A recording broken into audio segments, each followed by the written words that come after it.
Okay, so welcome to August. We have a new month, and we're exploring a new power, one of our 12 powers this month.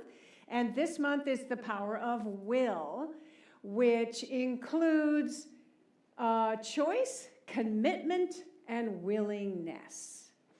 And so, will is one of those powers that, when we use it correctly, can really help us move forward in life and accomplish worthwhile goals and make a difference in the world, contribute to the world.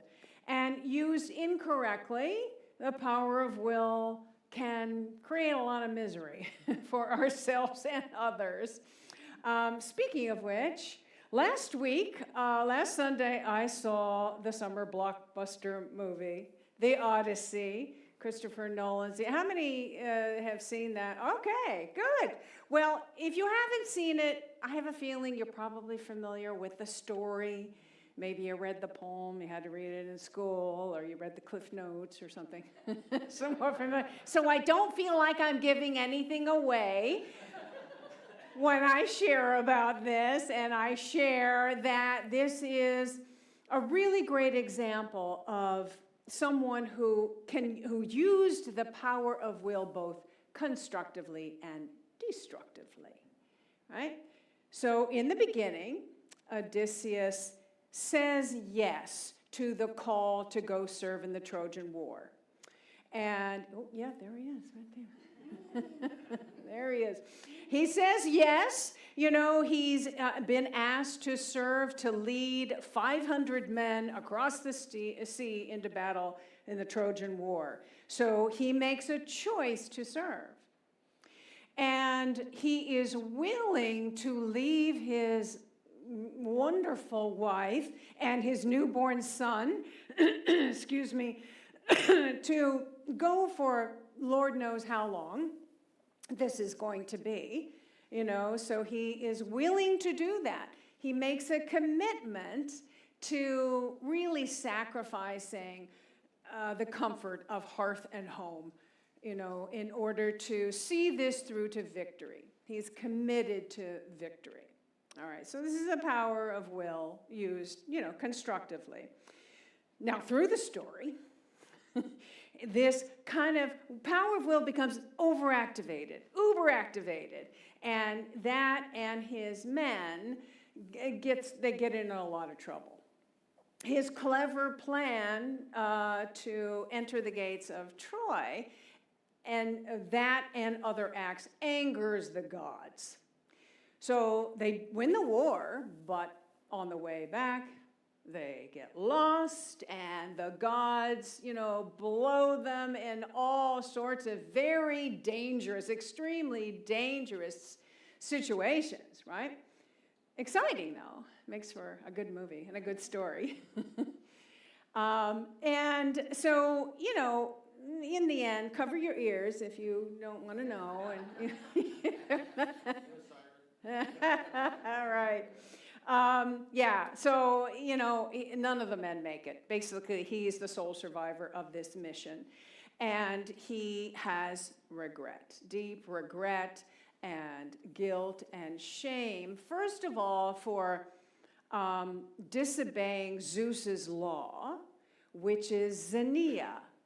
Xenia was a law at the time that said you will be respectful and honor the traveler, that there was this relationship between host and traveler that was supposed to be, respectful, that you would honor the stranger because you never knew when the stranger would be a god in disguise, because that happened.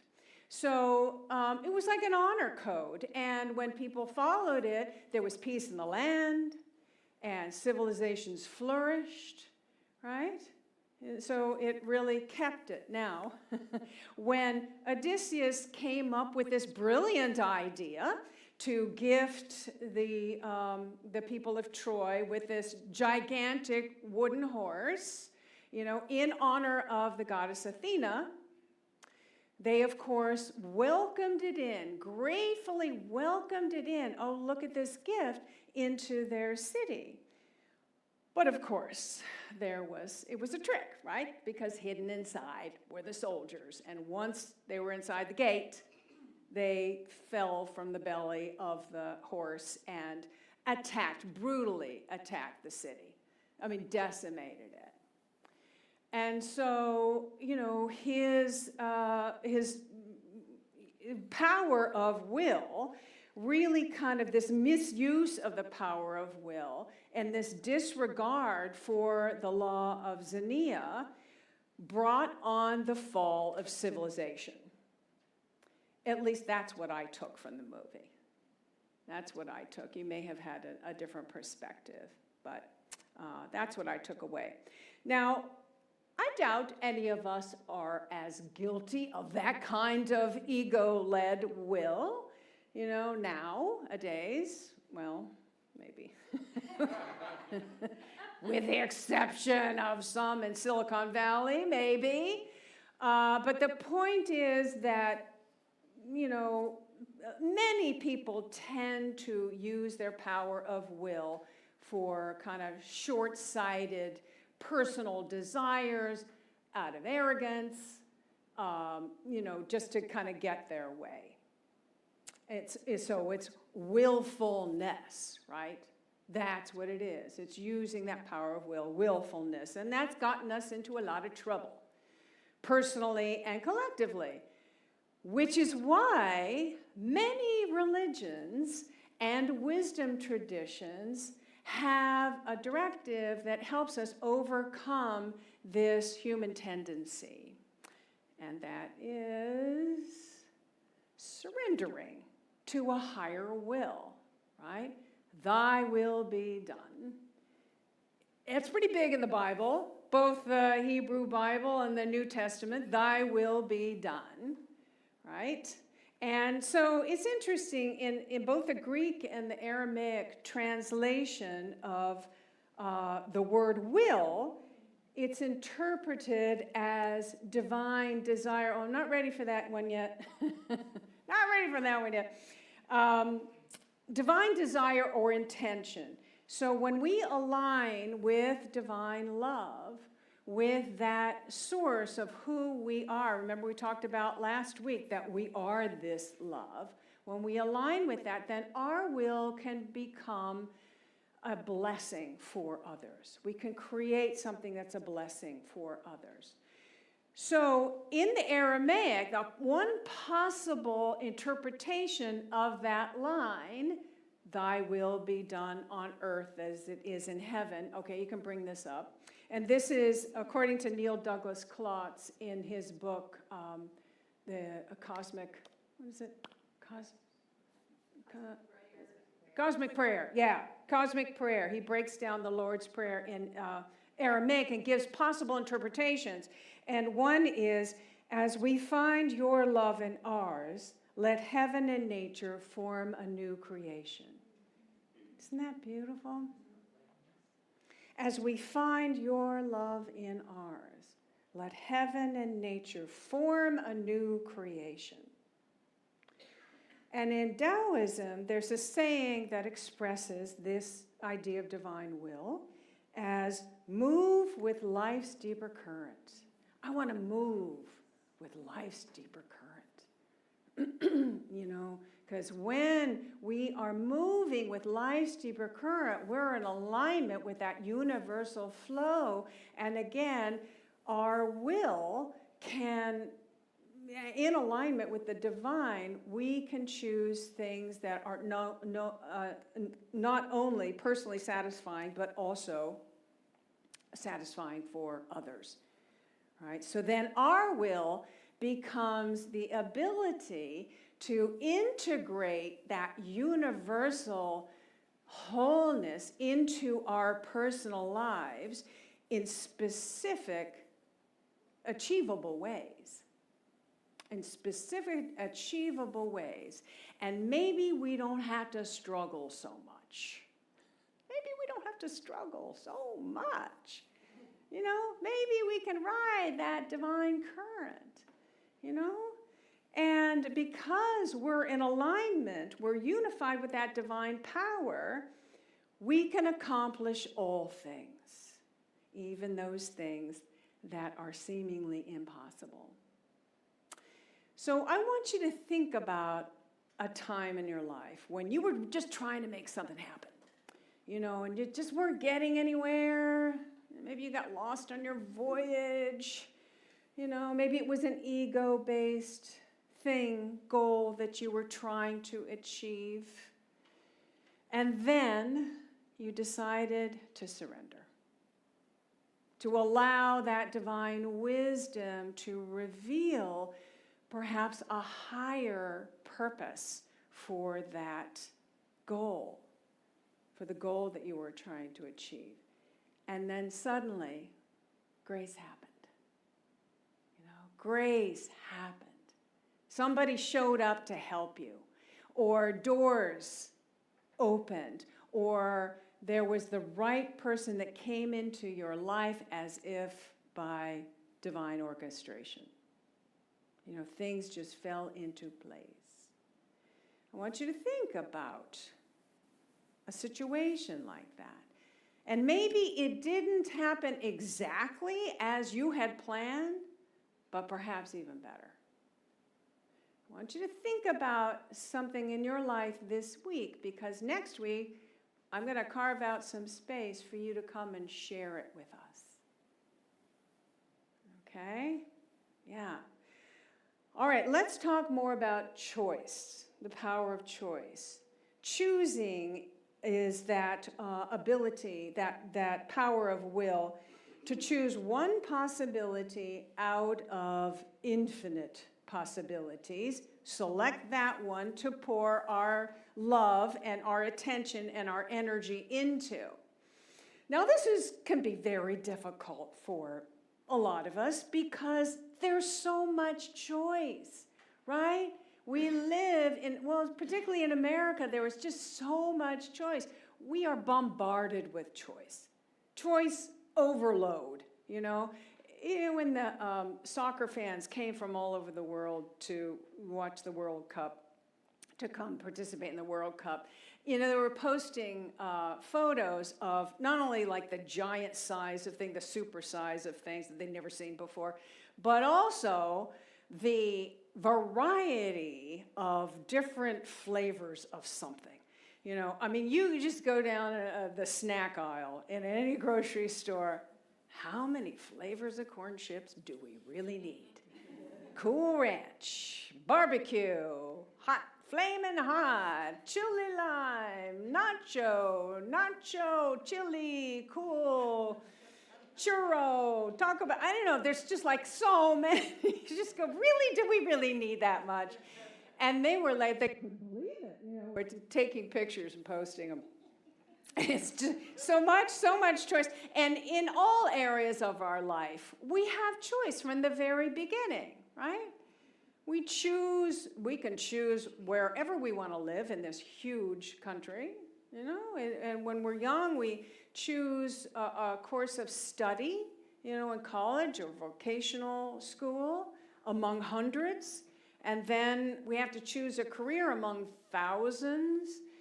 We choose who to marry. We choose, whether to have kids or not. We choose what workshop to attend. Next weekend, which workshop am I going to attend out of a choice of thousands of them? Now that we do Zoom, classes and trainings and workshops, you have a choice of so many. Like, which one am I going to choose? Some people just get paralyzed with choice. Yeah. So, and it wasn't always this way, right? Historically, not always this way. Some countries, you still don't choose who to marry or, what your career is. And we hope that we'll continue to have choice of whether we're going to have babies or not. We'll continue to hold that in prayer. So this is where we want to link the power of will with our power of wisdom. The power of wisdom in our gut, our solar plexus. These two really need to work together. And when we are connected with that power of wisdom, that can direct us and we can intuit where the most beneficial place to put our energy, to put our focus for this time in our life. What would be the highest expression of our life energy right now? And so we make a choice from that. We make a choice. So, once we've then made a choice, the universe moves with us. Right? The universe moves with us. And that energy that was previously dissipated in indecision can now be harnessed for forward motion. We set sail. The rudder pointed in the direction of where we want to go, and the universe is helping, the current is helping to move us along. We know where we want to go. No more choppy waters like Odysseus drifting into strange lands. We know where we want to go, and that universal current is helping to move us along. That is the power of choice. And choice in alignment with that higher understanding, that divine understanding. So now comes commitment. Once we made the choice, commitment. We make the commitment to resolve to follow this thing that we've chosen to the port that we intend, to see it through to victory. And we need to commit. Right? This is important because change is scary. And, any kind of big goal that we're working towards can be scary. Even the voyage can be scary. We might meet a cyclops, right? The sirens sweetly singing could attempt to veer us off course. We could meet the lotus eaters, eat the lotus leaves, go back to sleep and dream, because that's scary. That, moving forward, commitment, being willing to do what we need to do to realize it, that's scary. So there is a few ways that we can help to activate this idea of commitment, and I'll share a few with you here. The first idea is having a support system in place, to help keep you on track. A support system, an accountability buddy, something like that. We need support in realizing our dreams. Secondly, have a visual that you'll see every day. This is one of the powerful aspects of having a vision board. Those of you who have done vision boards with me, that's an important thing to look at, to view, to say your affirmation together, because those visual images kind of go right into the subconscious and touch that deeper soul desire and remind you of it, right? The third thing is consider having a special symbol. So in the movie, Odysseus has this golden pin that depicts Athena. This is the goddess Athena, goddess of wisdom, warcraft. And every time he begins to waver, he takes it out and looks at it. And it reminds him of his commitment to do everything and anything necessary to reach his destination, which is home, right? That it reminds him of home. And when he gets lost with the lotus eaters, it was finally like refocusing on this, getting the pin out. Oh yes, home. Yes, I gotta go back on my voyage and so it reconnects us with our commitment. So think of something that might be a symbol for you like that when you see it, it can reconnect you. Oh yes, that's what it was. That's what I'm focusing on. And commitment comes into play for us on those days when we just don't feel like it. We don't feel like it. Maybe we've got a goal to get more physically fit, or do a regular practice of meditation, or a gratitude practice on a regular basis, or maybe we're doing a service project, we're in service in some way, or we're trying to finish our book, right? And then you wake up in the morning and you go, I'm so tired. It's raining outside. I can't go for a walk. No. I've gotten a couple rejection letters. I'm losing hope. I'm losing my will on this, right? That's when we need to engage that power of commitment. And also, we can pull in that power of willingness. So willingness is the third aspect. Willingness is the fuel that makes commitment possible. It's a fuel that makes commitment possible. I'm willing to do whatever it takes, regardless of how I feel. Regardless of the fact that people have said no to me. A couple of people have said no. I am committed to staying focused on realizing this. Either that, or I'm committed, I'm willing to listen to divine wisdom a little more completely, because maybe I need to adjust my course a little bit. Same destination, I'm committed to the destination, but maybe I need to change course here. So we want to listen to that wisdom and be willing to do whatever it takes, regardless of how we feel right now. Willingness is also the antidote to willfulness. To willfulness, willingness. You see how that can be. If we're feeling a little willful, I don't care, this is my ego, I've got to make this happen. I am willing to take a breath and connect with my divine wisdom and see what is the highest possible purpose for realizing this that would benefit not just me, but everyone else. And I'm willing to do what it takes to realize that. I'm saying, I realize that. I'm realizing that. This is mine to do.